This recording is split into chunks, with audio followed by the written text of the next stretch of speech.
Shabbat Shalom, Shabbat Shalom, Shabbat Shalom. Har é monte, B é no monte. Já é a 33ª porção semanal. Parashá Berrava de Levítico 25, 1 a 26, 2. A Haftará, que é a porção dos profetas, é Jeremias 32, 6 a 27. E a porção do Berit Hadashá, Lucas 7, de 1 a 8, 56. Vocês leram em casa? Creio eu. E hoje eu quero falar de uma coisa extremamente importante para nós que somos resgatados por Yeshua. Nós precisamos compreender uma coisa que é de extrema importância para nós. E muitas das vezes nós estamos relegando isso, às vezes até por medo, creio eu. Queria que você entendesse uma coisa, olha só. Nós temos autoridade espiritual. Amém. Veja bem, eu não estou dizendo a você que nós teremos, ou algum dia vamos ter. Nós temos autoridade espiritual. Você tem autoridade espiritual. Você precisa entender isso. Nós precisamos entender isso. Às vezes é até difícil, porque não é uma coisa comum, não é uma coisa natural, não é uma coisa normal. E o interessante disso tudo é que a igreja já não tem isso como normal. É até estranho, né? Você dizer assim, eu tenho autoridade espiritual. Diga, eu tenho autoridade espiritual. Isso tem que estar dentro do teu coração. Nós temos isso. Nós temos visto em nosso meio pessoas com seus casamentos destruídos. Temos ou não temos? Estou falando de crente, estou falando do mundo. Não, o mundo tem mesmo. Vidas em frangalhos. Às vezes filhos de crente envolvidos com drogas, série de coisas. Temos tido grandes conflitos familiares. E muitas das vezes até as pessoas da igreja dizem, não, isso é normal. Não, não é normal. Não é. Muitos falam, não. Aí os nossos filhos entram na adolescência e nós falamos, é assim mesmo, não é não. Não é. Isso é conflito e nós estamos parados. Nós vimos entre nós todo tipo de destruição. Nós vemos pessoas de Yeshua gastando energia contra a carne e contra o sangue. Nós vemos. Se alguém briga com você, nós ficamos irados com aquele que brigou com a gente. Não é? A gente gasta aquela energia toda brigando com aquela pessoa. Mas a gente acaba esquecendo, não é? Que aquilo que está escrito lá em Efésios 6,12, a gente repete, mas quando a gente entra em conflito, a gente esquece. Vamos lá, Efésios 6,12. Pois não é contra a carne e sangue que temos que lutar. Gente, não é contra a carne, não é contra o seu vizinho, não é contra a pessoa que você está brigando. Não é. E como é difícil a gente absorver isso. Como é difícil. Porque o apóstolo está dizendo que a minha batalha não é contra a carne e contra o sangue, mas sim contra os principados, contra as potestades, contra os príncipes do mundo destas trevas, contra as hostes espirituais da iniquidade pior nas regiões celestes. Quando nós falamos desse texto, quando nós lemos esse texto, o apóstolo está nos ensinando que a nossa batalha não é comum. Ela não é comum. Ela não é uma batalha onde eu vou ver o meu inimigo, nem sempre eu vou vê-lo. Porque o inimigo das nossas almas, ele não quer nem ser percebido, se é que você quer saber. Ele quer que eu brigue com fulano sem eu saber que o fulano e eu estamos sendo estimulados por ele.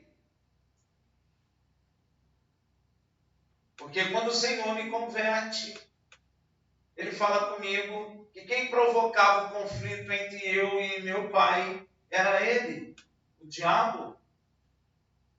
Mas ele não quer aparecer. Tem muita gente que pensa que o diabo quer aparecer. Ele não quer aparecer. E nossa luta é contra um ser que não quer aparecer, que fica escondido e que não quer nem que seu nome seja citado. Ele quer que você diga assim: não, não é ele, não, é você. Quando você diz isso, ele gosta. Porque o apóstolo Paulo está nos ensinando com muita clareza que eu tenho que lutar contra os principados, contra a potestade, contra os príncipes do mundo dessas trevas, contra as hostes espirituais da iniquidade nas regiões celestes. O apóstolo é bem claro: potestade, hostes, não é? Principados. Ele está falando que é organizado. O exército do inimigo é muito organizado. Mas não pensa você que foi o inimigo que organizou. Não foi. Você vai espantar. Sabe quem organizou? O próprio Deus. Porque Satanás era um anjo. Ele era um querubim e tinha muitos anjos abaixo dele. E quando muitos pensam que ele brigou contra o pai, não brigou contra o pai, ele quis a posição do filho. Quando ele cai, ele leva todos aqueles anjos com ele, dentro de uma hierarquia. Eles não viram bagunça, não. Bagunça ele quer fazer aqui, mas eles não são bagunçados. Lembra de Daniel orando? Anjo Gabriel veio, falou: eu tive que brigar com quem? Com o príncipe da Pérsia. Quem é o príncipe da Pérsia que o anjo brigou? Hein? É um principado que estava sobre a Pérsia. Se você perceber, o anjo, quando vai embora, ele fala assim: ainda terei que brigar com o príncipe da Grécia. E só tem Miguel para me ajudar. Olha o que ele está dizendo. No momento em que ele está com Daniel ali, ele está no império persa, babilônico. Mas ele já está dizendo para Daniel que já vem um outro aí. Um outro principado, carregando outro povo, os gregos. E ele terá que batalhar contra esse principado também. E eu queria que vocês entendessem que isso não mudou. Sobre o Brasil tem um principado, sobre os Estados Unidos tem um principado, sobre cada país europeu tem um principado. Você nota que os pecados são até diferentes. Não mudou. Eu até tinha uma dúvida, porque Yeshua viu Satanás descer como um raio. A palavra fala que ele foi expulso. Ele foi expulso da posição que ele tinha no céu. A Bíblia diz, e tem alguns que discordam disso, mas a Bíblia que fala, e eu fico com a Bíblia, porque a Bíblia diz que tem 3 céus. Salomão fala assim: nem o céu dos céus podem te conter o Senhor. Deus está acima do 3º céu. E, provavelmente, Lúcifer tinha uma posição no 3º céu. E ele foi expulso dali e ele ficou ou no 2º ou no 1º céu. Então, entre nós e nosso Deus, tem isso que Paulo está falando. Por isso que ele fala, nas regiões celestes, entre nós e nosso Deus, tem hostes malignas. Deu para entender? Sim. Daniel, quando está orando lá, o anjo, Deus dá a ordem, o anjo desce. E ele diz isso. Ele lutou com o príncipe da Pérsia. Quem era o império dominante da época? O diabo estava usando. A Pérsia. Esse está brigando contra Israel. A mesma potestade que estava na época de Daniel está agora, gente. Não mudou. Quem muda é o homem. Gabriel mudou? O anjo. Miguel mudou? Então o diabo também não mudou. Então o mesmo principado que estava lá ainda está hoje lá. E o agir dele é o mesmo. Impedir as bênçãos de Deus sobre o povo dele. Precisamos prestar muita atenção naquilo que está escrito. O verdadeiro inimigo de nossas almas não é o homem. Ainda que você fique com raiva da pessoa que te agrediu, te ofendeu, mas não é o homem. Quando o homem estava no Éden, havia conflito. Adão conflitava com a sua mulher. Isso tudo vem após o pecado. Então, quando nós estamos conflitando com alguém, temos que tomar cuidado. Porque pode ser o inimigo empurrando, fazendo aquilo acontecer.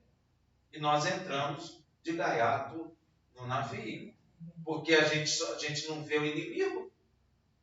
A nossa guerra não é contra a carne e contra o sangue. Você pode traduzir isso assim: a minha guerra não é contra aqueles que vejam. Eu vou brigar, eu vou lutar, eu vou militar contra seres que eu não vejo, que não são da minha natureza.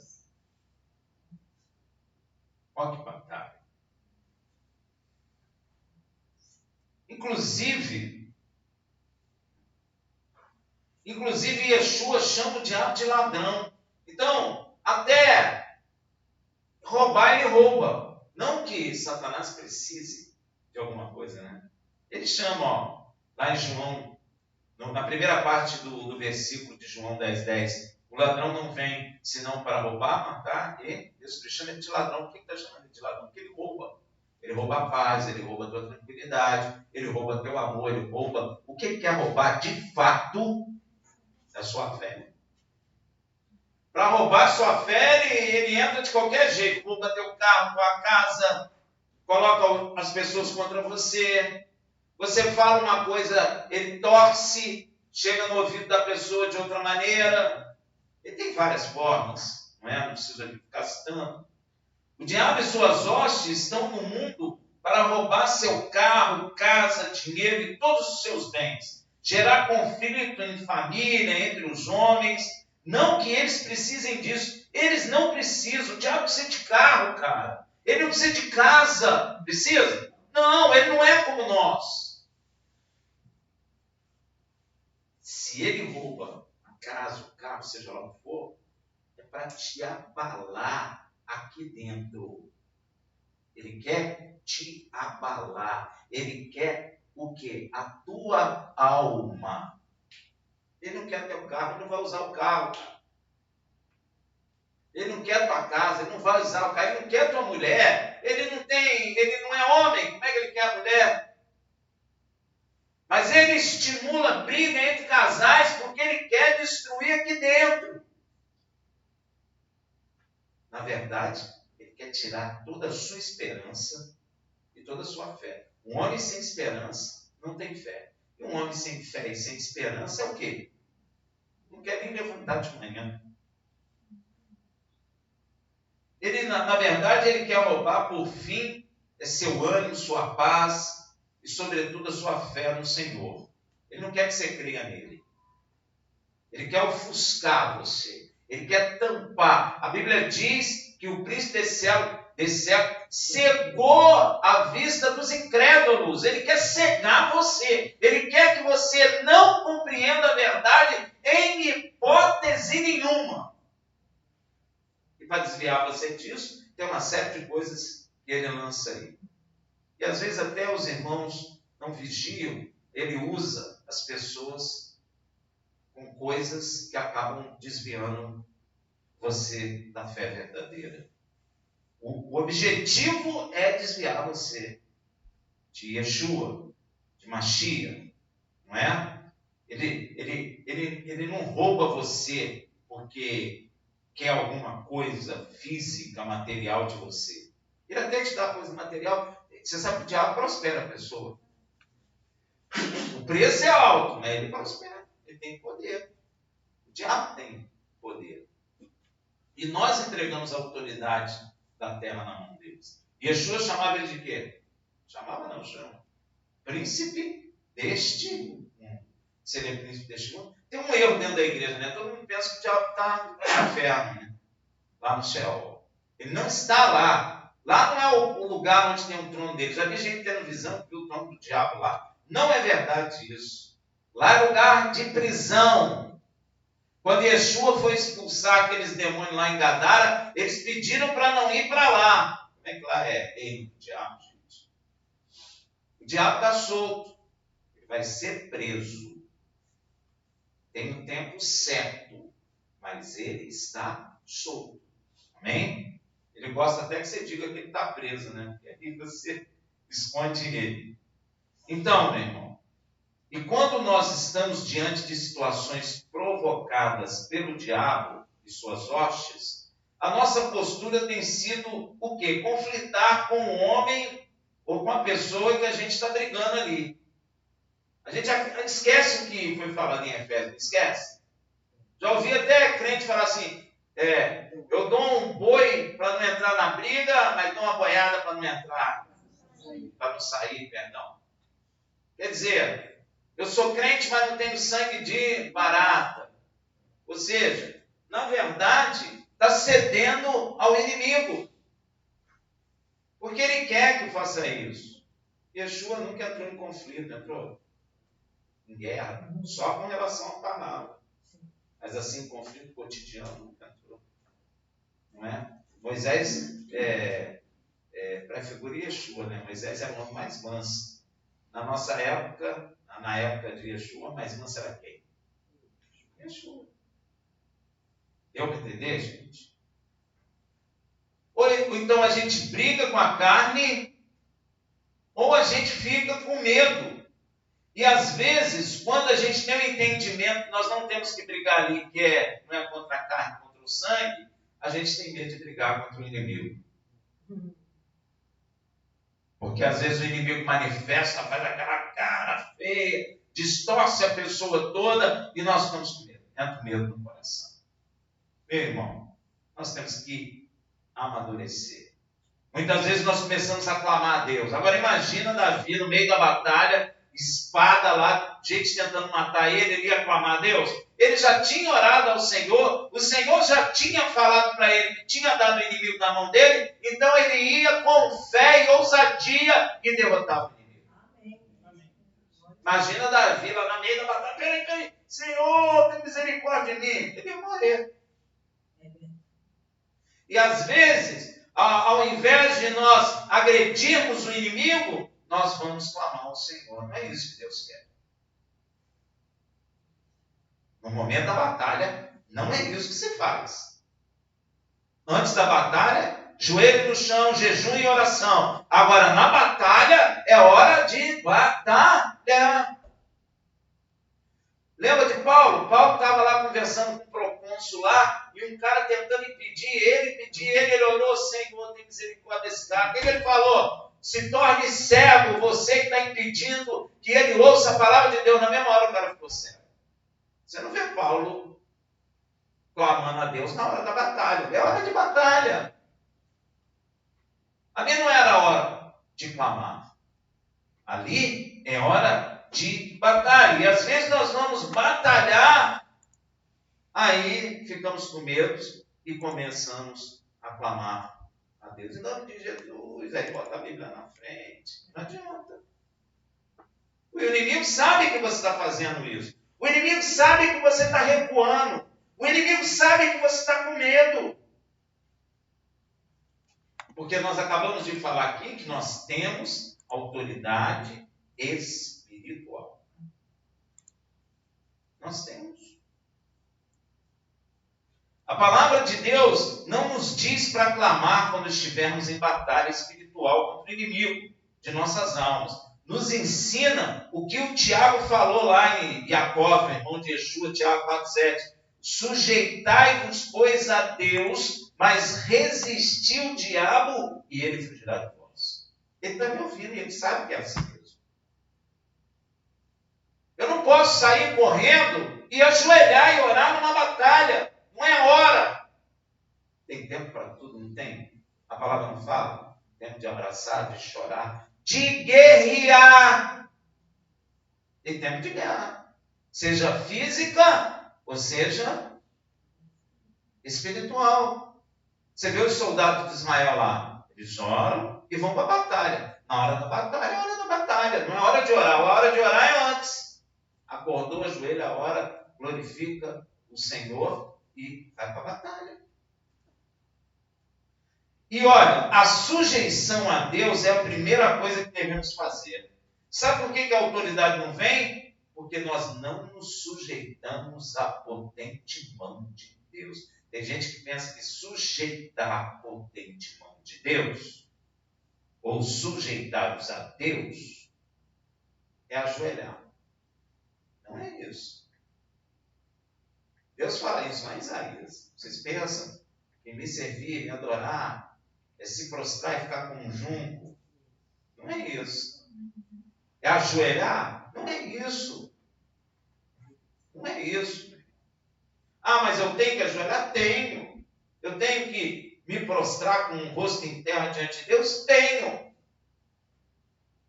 Mas não significa que eu esteja de fato. Esse aqui é o problema. O que é, então, sujeitar a Deus? Que é a primeira coisa que devemos fazer para ter autoridade. É a primeira parte de tudo. Eu tenho que me sujeitar a Deus. E como nos sujeitarmos a Ele? Nós não vemos Deus. Eu posso sentir a presença de Deus, mas eu não o vejo. Então, como que eu faço isso? Como que eu vou me sujeitar? Eu me sujeito quando eu estou aqui no Shabat, eu me sujeito quando eu estou em oração, ou eu tenho que ter uma vida sujeita a Deus. A gente precisa compreender essas coisas. Porque às vezes a pessoa vem e se sujeita só aqui, mas sai daqui. Não pode. Eu tenho que ter uma vida sujeita a Deus. A primeira coisa para entrar em batalha. Davi tinha vida sujeita a Deus. Tanto tinha que ele ia fazer, ele primeiro orava e perguntava ao Senhor. Isso é uma sujeição de vida, de postura diante de Deus. Não é porque eu fui ao culto e ajoelhei. Não. Não é porque eu fui ao culto e disse que o Senhor é magnífico, ou até porque senti a sua presença. Não, eu tenho que ter uma vida inteira sujeita a Ele. Para que eu possa entrar em guerra. Então, como fazer isso? A resposta a essa pergunta está em toda a Bíblia. Mas existe um salmo que sintetiza isso. Salmo 1, de 1 a 2. Bem-aventurado o homem que não anda segundo o conselho dos ímpios, nem se detém no caminho dos pecadores, nem se assenta na roda dos escarnecedores. Antes tem seu prazer na lei do Senhor, e na lei medita dia e noite. Esse é um homem, é uma mulher sujeita a Deus. Submeter a Deus é estabelecer seus mandamentos por fé, como Paulo falou em Romanos 3,31. Anulamos, pois, a lei pela fé? De modo nenhum. Antes, estabelecemos a lei. Se estivermos sujeitos a Deus, nós somos fortalecidos nele e na força do seu poder. É bonito isso? Efésios 6,10. Finalmente, fortalecei-vos no Senhor e na força do seu poder. sujeitamos a Deus, também somos imbuídos de autoridade espiritual. Ela só vem porque eu me sujeitei a Ele. Não porque eu ajoelhei hoje. Não porque eu joguei o meu corpo no chão e botei a cara no pó hoje. Às vezes nós fazemos isso, o homem faz isso por desespero. Ou por costume. Ismael está fazendo por costume. Meu pai me ensinou, minha mãe me ensinou, meu avô me ensinou, e aí vai. Mas não está sujeitando a vida a Ele. É a vida que tem que estar sujeita para que nós possamos ter autoridade espiritual. E sujeitarmos a Deus é principalmente obedecê-lo. Aí sim, eu teria autoridade espiritual. Quando nos sujeitamos a Deus, também somos imbuídos de autoridade espiritual. Então, a partir daqui em diante, é conosco a batalha espiritual. Amém. Se sujeitarmos a Deus, obedecendo seus mandamentos, fazendo como Ele quer, por fé, temos autoridade espiritual. A partir daí, a batalha está em nossas mãos. Somos nós que temos que batalhar. Deus precisa batalhar? Somos nós que temos que batalhar, não é? Então, a partir daqui em diante, é conosco a batalha espiritual. É por isso que logo depois de sujeitarmos a Deus, a palavra diz, resistiu o diabo e ele fugirá de vós. Eu primeiro me sujeito a Deus, e se estou sujeito a Ele, eu tenho capacidade, autoridade para resistir o diabo, e ele foge de nós. É assim que está escrito. Você crê? Amém. Ele vai fugir de você. Tu vai entrar nos lugares, os demônios vão pular. Você já viu aqueles negócios pulando pela janela? Eles vão pular, vão sair correndo. Porque você passa a ter autoridade, você está sujeito a Deus. Às vezes a gente não entende isso. Somos nós que temos que resistir e expulsar o diabo, não é Deus. Isso era Davi que ia para a guerra. Deus dava vitória a Davi? Dava. Mas quem que ia para a guerra? É Davi. Nunca vi Deus sair a cavalo na guerra humana. Você pode ter certeza que Davi não morreu porque Deus guardou ele nas batalhas. Mas por que Deus guardou ele? Porque ele estava imbuído de autoridade. Por quê? Porque ele estava sujeito a Deus. Teve uma certa batalha que um cara chegou por trás e ia matar Davi, mas por trás do cara tinha o quê? Um valente. Que Deus colocou ali e matou o cara antes de Davi ser morto. Por quê? Porque Davi estava sujeito a Deus. Porque Davi era obediente a Deus. Então ele tinha autoridade espiritual. Ainda que o diabo quisesse matá-lo, não podia. Se você observar a vida de Davi, o diabo vem tentando matar Davi desde o princípio, que foi ungido. O diabo não usou o rei Saul para tentar matar Davi. Ele mandava a lança para cravar Davi na parede. Mas não conseguiu fazer. Por quê? Porque Davi estava sujeito a Deus. Amém. Davi consegue derrubar aquele gigante. Nenhum dos guerreiros de Israel teve coragem de enfrentar aquele gigante. Mas Davi, um menino sujeito a Deus, derrubou o gigante. Ele teve a autoridade de matar um soldado muito maior do que ele e mais. Um homem de muitas batalhas e nenhum soldado tinha conseguido matá-lo. Mas Davi tinha a autoridade espiritual para derrubar aquele gigante. Glória a Deus. Nós precisamos aprender isso. Somos nós que temos que expulsar o diabo. Somos nós que temos que lutar contra as hostes espirituais. Né? E como resistir o diabo? Para isso, primeiro temos que entender o que está escrito em Efésios 4:27. Nem deem lugar ao diabo. Olha só, gente, eu não posso lutar contra o inimigo se eu estou fazendo parceria com ele. Posso? Não. Ele vai me entregar. Ele vai zombar de mim, não vai? Eu estou lá nas madrugadas fazendo um negócio com o inimigo e de dia estou indo batalhar contra ele. Algo vai dar errado. Eu não posso dar lugar ao inimigo. Eu não posso dar lugar ao diabo.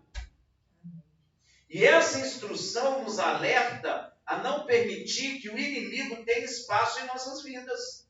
Ele não pode ter nada na minha vida. Lembra quando o Faraó disse para Moisés: ô Moisés, vai você e os homens e vai lá adorar seu Deus. Deixa aqui as crianças, as mulheres, o gado. O que Moisés falou? Não ficará o quê? Uma unha sequer aqui no Egito. Não pode ter nada seu na mão do inimigo. É verdade. Se tiver, tu não vai ter autoridade. Porque você deu lugar ao diabo.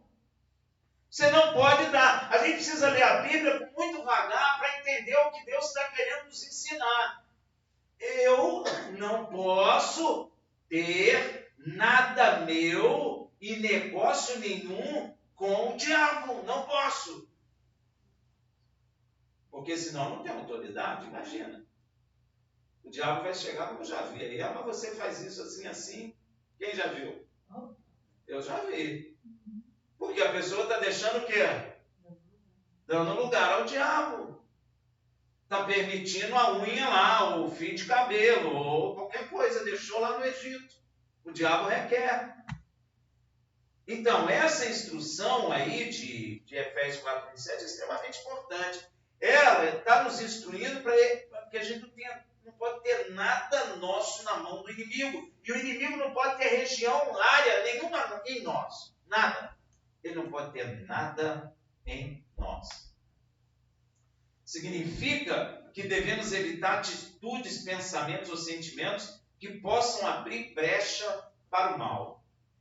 Se a gente tem um sentimento ruim, joelho, Senhor, estou com esse sentimento aqui, como é que eu vou para a guerra? Não posso. Senhor, estou com raiva do fulano, tem misericórdia, me ajuda. Eu quero amar o próximo. Tem que confessar a Deus logo, né? Porque Deus conhece o coração do homem. E que brecha para o mal seriam estas? Você tem ideia? A Bíblia fala muito. O Senhor nos ensina por meio do apóstolo Paulo em Efésios 4:25. Pelo que deixai a mentira e falai a verdade, cada um com seu próximo, pois somos membros uns dos outros. Mentiu. Pode orar em línguas, pode ter visão. Mentiu, o diabo vai lhe pegar no campo de batalha. Você pode ter certeza que vai. Ele vai cobrar. Não mente não, meu irmão. Ah, não, mas eu menti só para ajudar. Não faz isso não. Mentira não ajuda ninguém.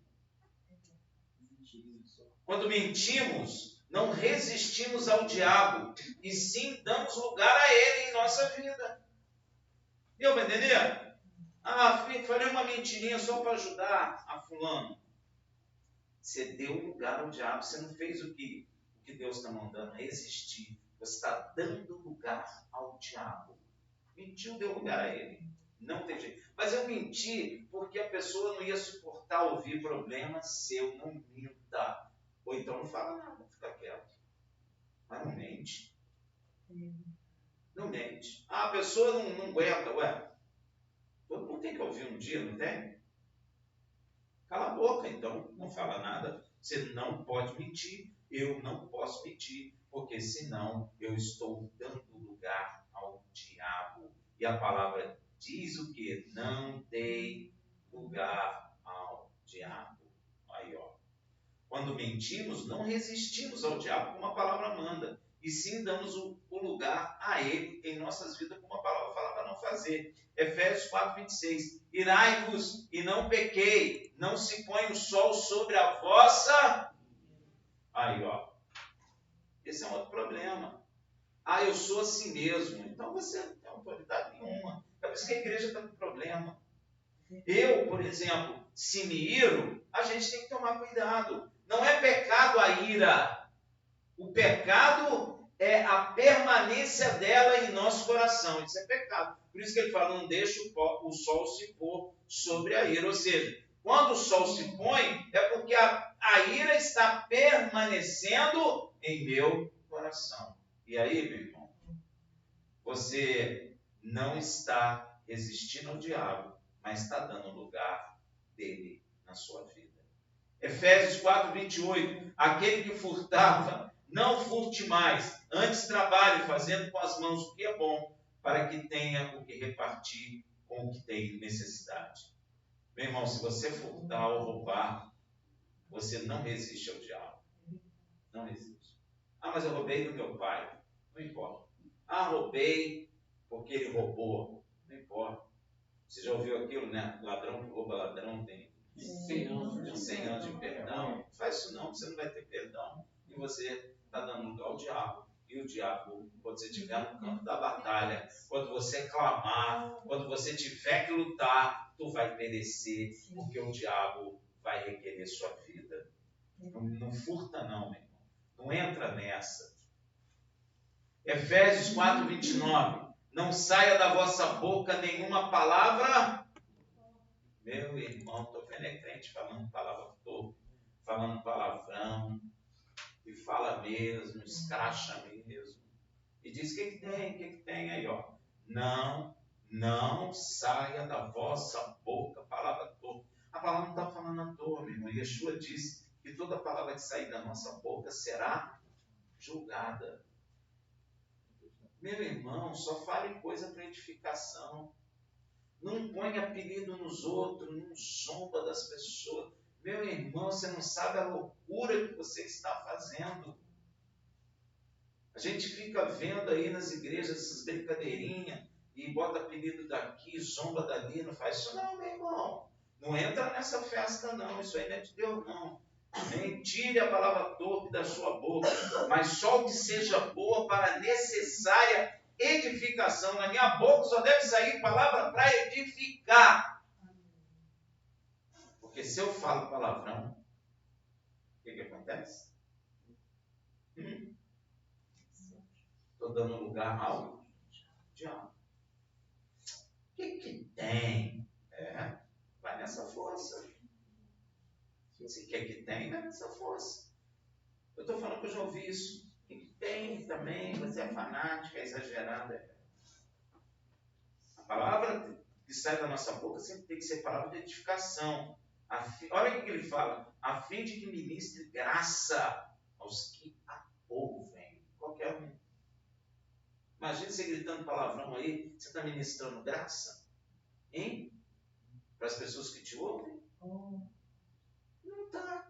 Então, se você tem palavra torpe na boca, o famoso palavrão, é modernamente chamado de palavrão, né?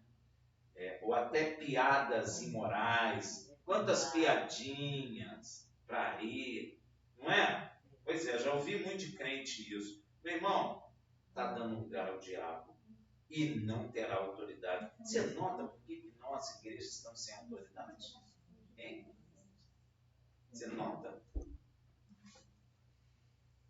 Ou até piadas. Se você emite palavras torpes, você não resistirá ao diabo. Não tem como. O diabo vai te atropelar, vai destruir você. E sim dará lugar a ele em sua vida. Porque o diabo é o seguinte, se você der isso, ele toma tudo. É só tu deixou a unha. Moisés não falou à toa, nenhuma unha ficará. Acho que ele diz, nenhuma unha, nenhum fio de cabelo ficará. Ele não está falando à toa. Não pensa que você, que Moisés, viajou na maionese aquele dia. Não, senhor. Ele está falando de coisa espiritual. Sabia? Ele está falando de coisa espiritual, meu irmão. Que reflete fisicamente. Se eu estou tirando o povo, espiritualmente sai tudo também. Não fica ninguém. O diabo não tem autoridade sobre o povo de Israel. Por que o povo de Israel foi espalhado na terra? Porque quebrou o mandamento, não se sujeitou a Deus. Aí, meu amigo, o diabo atropela mesmo. Não pensa você que isso é brincadeira. Não pensa que você que isso é dos antigos, né? Sei lá, dos antigos. Não, isso funciona do mesmo jeito até hoje. Tem um monte de crente aí de vida arrebentada. Efésios 40:30. E não entristeçai o Espírito Santo de Deus, no qual foste selado para o dia da redenção. Olha só.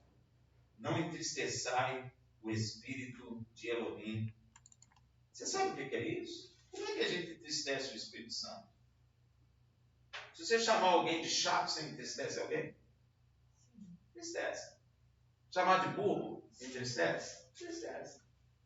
Palhaço, não sei o quê, a gente entristece a pessoa. Agora, o que é entristecer o Ruach HaKodesh, o Espírito Santo? Você sabe?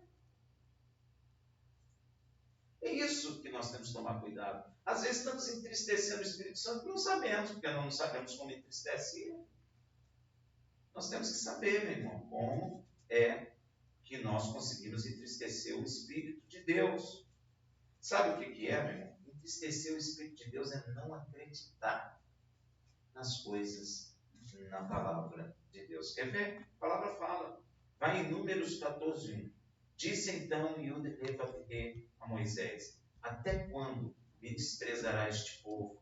E até quando não crerá em mim, apesar de todos os sinais que tenho feito no meio deles? Por isso, Yud-Heh-Vav-Heh fala a Israel por meio do seu profeta Isaías, lá em Isaías 63:10. Eles, Israel, porém, se rebelaram e contristaram o meu Santo Espírito, porque não creram, porque desobedeceram o mandamento, porque não acreditaram no que estava escrito.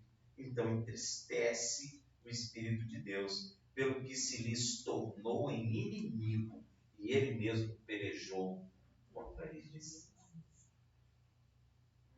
Às vezes, as coisas estão acontecendo, o cara está dizendo, é o diabo, é o diabo, é o diabo. Não.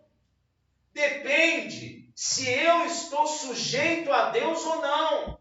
Estar sujeito a Deus é obedecer o mandamento de Deus. E se eu não estou sujeito a Deus, meu irmão, Deus permite. Você quer ver uma coisa? Tessalonicenses.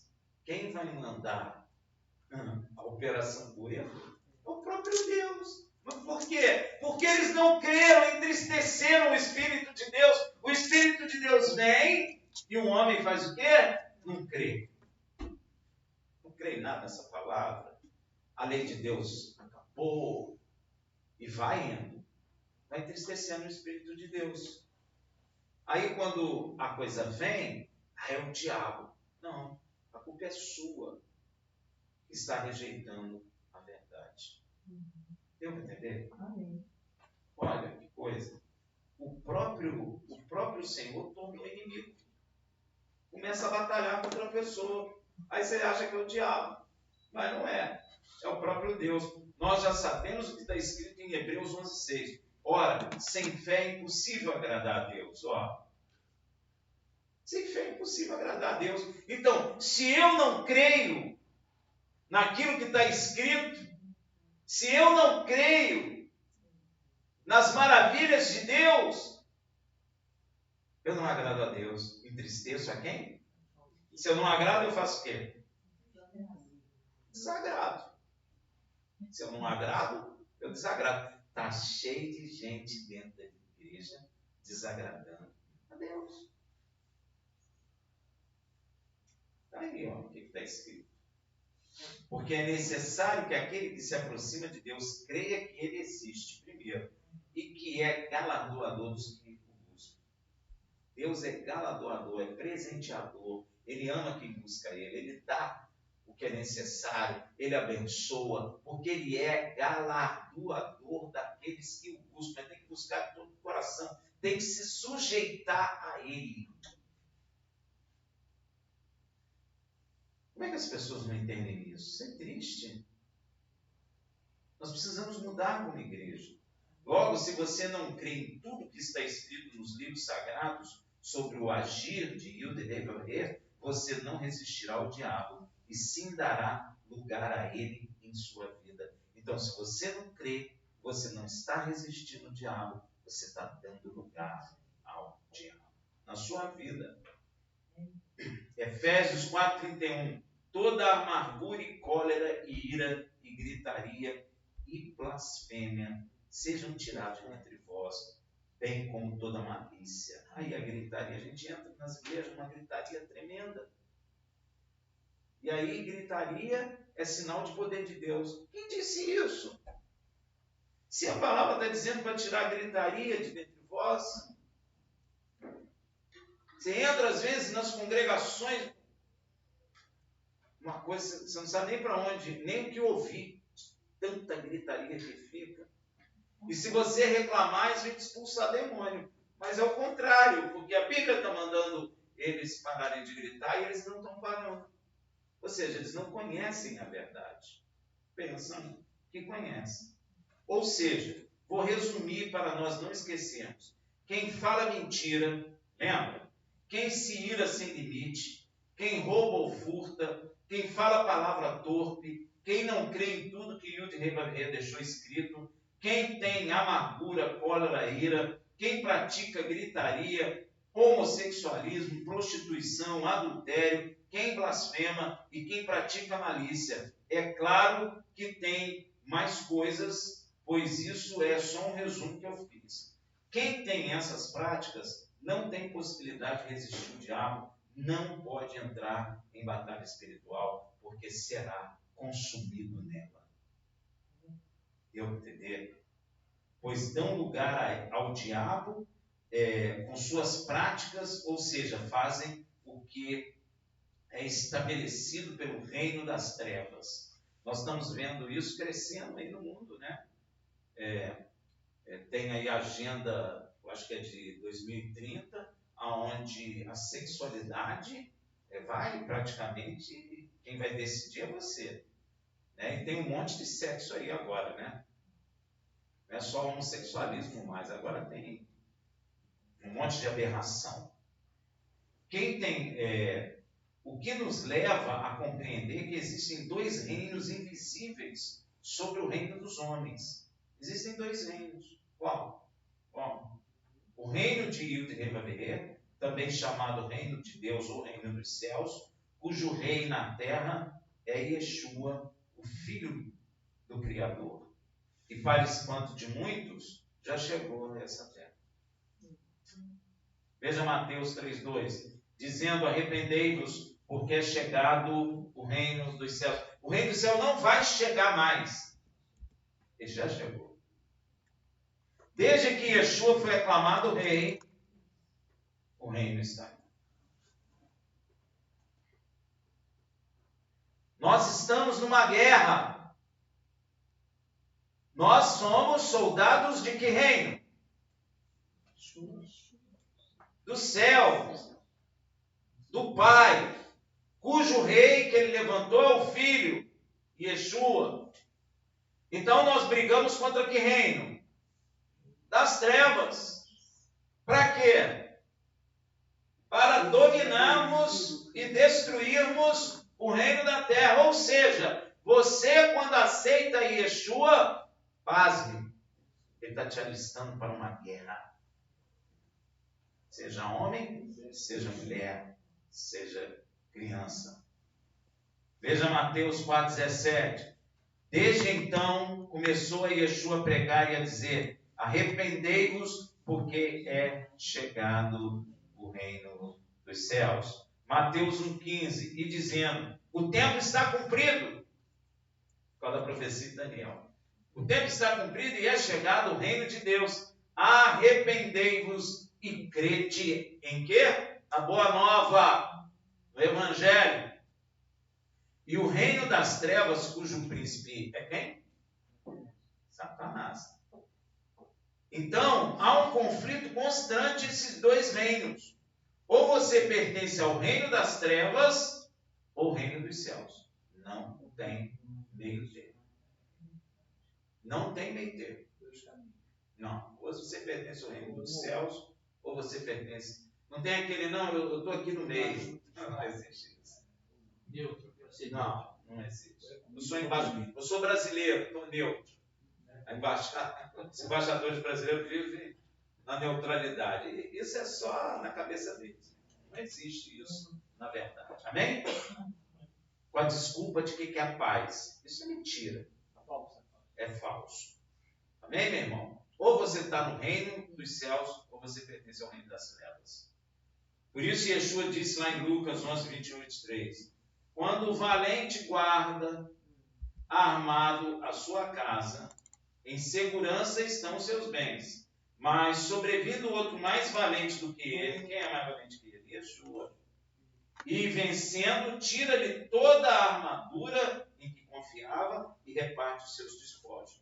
Quem não é comigo, então não tem brinquedo. Quem não é comigo é contra mim. Quem comigo não ajunta, ele já definiu logo. O rei do reino dos céus já disse. Você está comigo ou está com as trevas? Se você não estiver comigo, você está nas trevas. Se você não estiver no reino das trevas, você está comigo. Não, mas eu estou na religião tal. Você está nas trevas. Não importa. Ah, mas eu sou bonzinho faço caridade. Está nas trevas? Reino das trevas. Dando caridade ou não? Fazendo caridade ou não? Uma guerra não cabe. Você, não cabe. Ou você é do outro. Só o Brasil que fica tentando ser neutro. Não existe neutralidade em guerra. Não existe. Ou você é do... É igual como é que ele chama? Até esqueci o nome dele, que substituiu Moisés. Josué viu aquele guerreiro lá e falou, tu é dos nossos ou contra nós? Olha, ele sabe que não tem meio termo. Ele sabe. Quem não sabe é os embaixadores brasileiros, né? Mas nós sabemos que não tem. E nós, do reino dos céus, temos que entender que estamos em uma guerra constante. Constante. Eu estou em casa dormindo, tem batalha. Eu estou na rua, tem batalha. Eu estou em casa, tem batalha. O inimigo não dorme. Não pensa você que a batalha é aqui. Não. Você está dentro da batalha da guerra. Acabou o seu sossego. Deu para entender? E essa batalha, o inimigo não tem a nossa natureza carnal. Olha que coisa pior. Você diz, então eu vou dar um soco na cara dele, ele vai rir de você, porque o seu soco vai vazar e ele não vai fazer nada nele. Não vai adiantar a força do braço humano, não adianta. Ele não é da nossa natureza. Aí você diria, e a covardia? Mais ou menos. Ele é de natureza espiritual, nós somos de natureza carnal. Eu estou num ambiente físico, ele está num ambiente espiritual. Como é que fica isso? Que campo é que a gente vai batalhar? Por isso, as armas de natureza carnal, ou seja, bomba nuclear, arma de fogo, metralhadora ou similares, de nada adianta. Não adianta. Você pode botar uma bomba nuclear na boca do diabo, explodir e não vai acontecer nada com ele. Vai acontecer com a gente, mas com ele não. Então não adianta nada disso. Não é? As nossas armas não têm poder de destruir o inimigo de nossas almas. Por isso está escrito lá em 2 Coríntios 10, 3 a 6. Porque embora andando na carne, não militamos segundo a carne. Paulo é bem claro. Eu estou na carne, mas eu não milito na carne. Olha aí, Pois as armas da nossa milícia, ele está chamando a gente de quê? Milícia. Milícia é o exército, meu irmão. Ele já está dizendo, você está alistado num exército. Não quero brigar. Então, você vai para o reino das trevas. Porque lá o diabo vai ficar aqui, fiquem comigo. Ou você entra na guerra, ou você vai lutar contra o reino dos céus. Não tem como. Isso aqui é muito claro, porque embora andando na carne, não militamos segundo a carne. Pois as armas da nossa milícia não são carnais. Porque as armas carnais não têm efeito em ser espiritual. Nem em anjo de Deus, nem no anjo caído. Mas poderosas em Deus. Eu só posso usar a arma que é poderosa em Deus. Olha aí, Você falou que tinha medo, mas a arma que tu vai usar é poderosa em quem? No nosso Pai Celestial. É isso que está escrito aqui, ó. Mas poderosas em Deus, para a demolição de fortalezas. Olha só, gente, é muito poder. É muito poder. Derribando, até raciocínio a gente vai derrubar. E todo baluarte que se ergue contra o conhecimento de Deus e levando cativo todo pensamento à obediência a Mashiach. Só nós temos capacidade de fazer isso, levar as mentes à obediência de Mashiach. E a nossa arma, ela é poderosa, não é nos anjos não, é em Deus, que está sobre todas as coisas, em cujo o diabo e seus demônios sabem que existe e estremecem. É essa a nossa arma, está nele, é poderosa nele. E estando pronto para vingar, nós vamos vingar. Ah, Rafael, não pode vingança? Sim, pode. Olha o que ele fala. Estando prontos, não, nós temos que vingar. Estando pronto para vingar toda desobediência. Desobediência a quem? De quê? Da lei dele. Nós é que vamos vingar. Olha aí, ó. Toda desobediência, quando for cumprido a vossa obediência. Se eu obedecer, eu estou vingando a desobediência do reino das trevas. Deu para entender? Essas são nossas armas. Poderosas em Deus. Lembra o que é vingança? O cara matou o outro, vai um amigo dele lá e vinga. Nós vamos vingar. Como? Obedecendo o mandamento. Porque eu vingo a desobediência deles. Você já parou para pensar? Por isso que eu estava falando com a irmã que a igreja não está lendo a Bíblia. Tá? Não está. Não está lendo. Quando ele diz que não militamos segundo a carne, ele está se referindo ao fato de que nós, no reino dos céus, somos alistados em uma força armada diferente das forças armadas carnais. Entende? A nossa força armada não é igual ao exército, a marinha, a aeronáutica carnal, nem do Brasil, nem dos Estados Unidos, de lugar nenhum. É uma força diferente. Para pensar comigo, é uma força de natureza carnal, mas que tem acesso ao reino espiritual. Não existe outro exército assim. Nós podemos guerrear na terra, mas também podemos guerrear no espírito. Nós temos autoridade para guerrear no espírito. A marinha não tem, o exército não tem, Israel não está tendo hoje. Mas Deus preparou Israel para isso. Mas Israel não se submeteu. E aí Deus fez o quê? Chamou outros para se submeter, mas não estão se submetendo. Eu vou entender.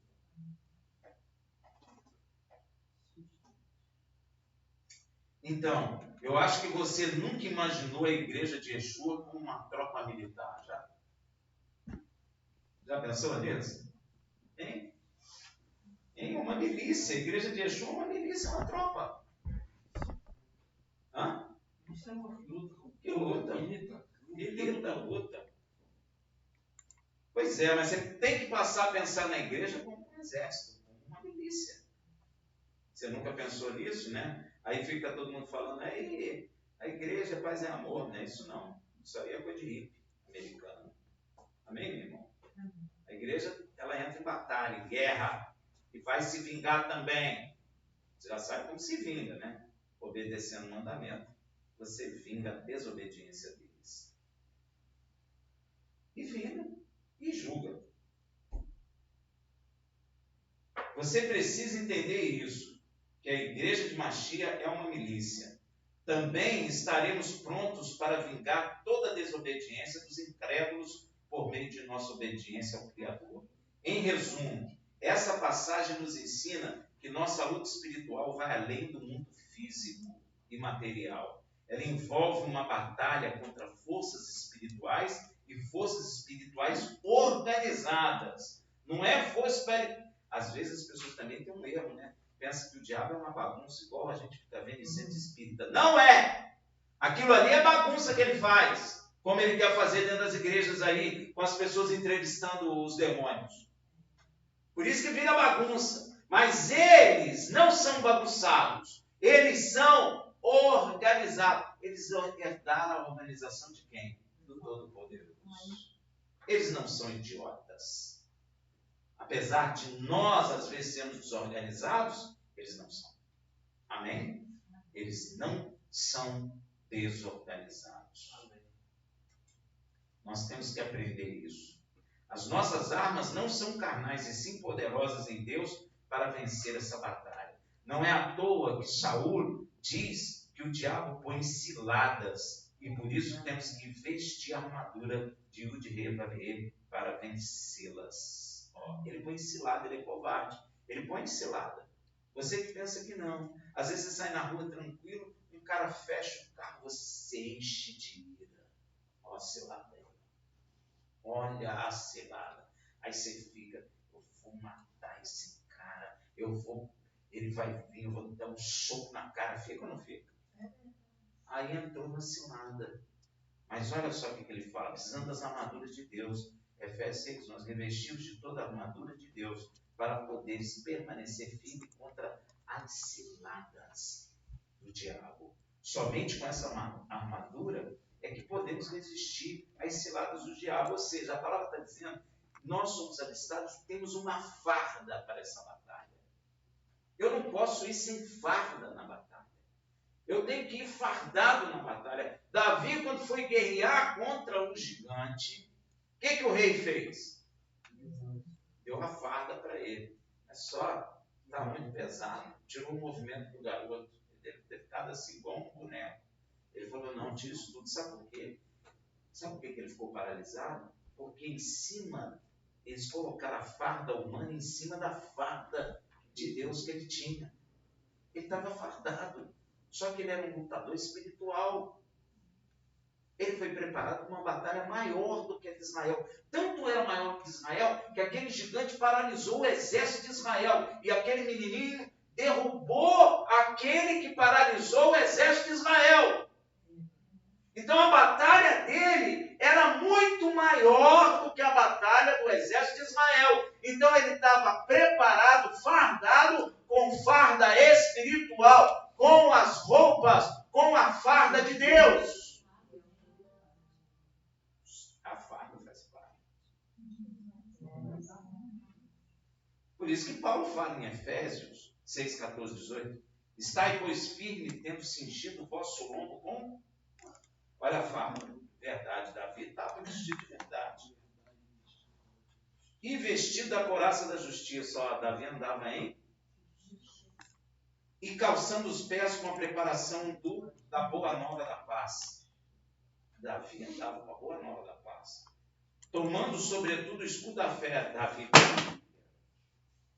Davi cria ou não cria? Com o qual podereis apagar todos os dardos inflamados do maligno. Você só apaga dardo inflamado do maligno com fé. Tomai também o capacete da salvação. A mente dele tinha o quê? Salvação. E a espada do Espírito, que é a palavra de... As pessoas estão estudando teologia, não estão estudando a palavra. A teologia é uma mistura da palavra de Deus com o conceito humano. Você já viu quem faz, hoje em dia não é mais assim, mas quem fazia espada era o ferreiro. Ele gostava de um ferro misturado com ferro puro. Pois é. A teologia é uma espada com ferro misturado. Quebra. Agora, a palavra de Deus não tem mistura. Ela não quebra. Ela é pura. E a única espada que o Espírito, na batalha espiritual, pode ser usada com toda oração e súplica. Aí, pastor Lúcio, oração também. E súplica, orando em todo o tempo no Espírito. E para o mesmo fim, vigiando com toda perseverança e súplica por todos os santos, e orando por mim também. Verdade, justiça, boa nova da paz, emuná, que é a confiança inabalável em Yud-Heh-Vav-Heh, e em seu filho Yeshua, ter em mente a salvação, ter o coração, a palavra de Yud-Heh-Vav-Heh, não é a teologia humana, e sim a palavra pura e a oração. E para completar, Yeshua nos concede autoridade sobre as hostes malignas. Lucas 10, 19, olha aí, ó, segura essa. Eis que vos dei autoridade para pisar serpentes e escorpiões, e sobre todo o poder do inimigo, e nada vos fará dano algum. Por que Yeshua fala serpentes e escorpiões? Quem é mais grave? Serpente ou escorpião? Para ver o nome. Serpente. A serpente é mais letal. Nem todo escorpião te mata. Mas ele fala nessa ordem, ó, serpente e escorpiões. É literal o que aconteceu com Paulo, não é? Foi ficado. Mas também fala dos seres espirituais em ordem. A gente derruba o maior, porque aí os menores são mais fáceis. Não é verdade? Quando a gente está guerreando, a gente não quer ir logo no chefe. Se derrubar o chefe, o que acontece? A tropa acaba a guerra. Deu para entender? Deus é tremendo. E sobre todo o poder do inimigo, nós temos autoridade sobre todo o poder do inimigo. Imagina o poder do inimigo aí. Marrou sapo na esquina, fez assim. Nós temos poder sobre isso também. Ai, irmão, bateu o tambor lá. Problema dele, bata! Porque em nome de Yeshua cairá sobre ele para a glória de Deus. Porque Yeshua nos concedeu poder e autoridade sobre toda a obra do mal. E mais, não tem retaliação nenhuma. Fico ouvindo a igreja dizer, tem retaliação. Tem retaliação se você der lugar a ele.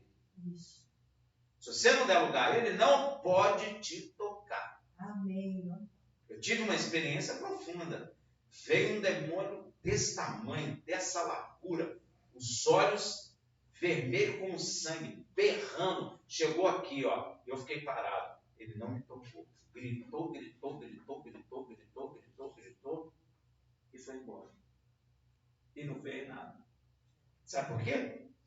Porque se nós nos sujeitamos a Deus, Ele não tem mais autoridade sobre nossas vidas. Nós temos autoridade sobre todos os demônios, os espíritos se submetem a nós. Todos eles, não importa a hierarquia, todos eles. E eles não têm poder nem autoridade para nos gerar dano. Ou, como muitos dizem, retaliação. Yeshua ainda nos aconselha, diante dessa grande autoridade concedida a nós, ele nos dá um conselho aqui, Yeshua fala. Lucas 10, 20, contudo, não vos alegrei, porque se submetem os espíritos, os anjos caídos, né? Alegrai-vos antes por estarem os vossos nomes escritos no livro da vida. Yeshua está confirmando para nós que eles se submetem a nós. E eles têm que se submeter a nós porque é a autoridade concedida pelo Filho de Deus e foi o Pai que ordenou ao Filho nos conceder essa autoridade. Não temas. A palavra não diz, não temas, eu sou contigo. Não se espante, porque sou eu que te pego pela mão direita e te conduzo. O Senhor é conosco. Yeshua falou, estarei convosco todos os dias até a consumação do século. E se Ele nos deu autoridade nós temos. Aleluia. Se não estamos exercendo, o diabo sabe. Porque se eu não dou tiro nenhum no campo de batalha, se ele berra, eu ajoelho e fico clamando. Ele sabe que eu não estou exercendo a autoridade que eu tenho. Nós temos que ir para dentro dele e mandar embora, porque ele tem que sair. Lembra quando Yeshua mandou os 70 e o diabo nunca tinha visto um homem com autoridade sobre seus demônios? Por isso que ele desceu correndo ali da região celeste para entender aqui o que está acontecendo. Esses homens aí expulsando meus demônios. Não, vou ver lá o que é. Desceu como um raio para ver. Hoje, nós estamos assim nessa situação. Nós temos autoridade e temos que exercê-la em nome de Yeshua HaMashiach. Shabbat Shalom. Shabbat Shalom. E aí ele foge de nós mesmos. Aí tem que fugir.